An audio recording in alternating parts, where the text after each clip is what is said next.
A hernia is a hole in the connective tissue layers of your abdomen. People see a bulge. They might have pain, but they see a bulge or a little knot where it shouldn't be, and they can feel it, and it bothers them. Hernia surgery is the most common operation done worldwide in adults and children. Pediatric General Surgeon Dr. Michael Arnold says repairing the hernia using a robot is a better option for some teens. 15 and up, or children that look like adults, probably benefit from a adult type hernia repair, and we're able to do that with the robot. It's just 3 small incisions, and we take down one of the layers of the abdominal wall called the peritoneum, and we place a mesh between that layer of the abdominal wall and the hernia.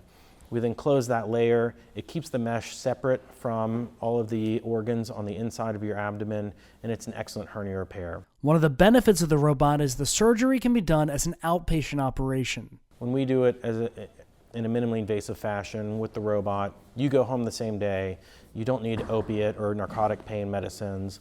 That makes you more alert, more able to get up and do things, go to work, go to school, get back to your normal life. You can learn more about the different hernia repair options by searching for hernia on lehealth.org. For Lee Health, I'm Devin Turk.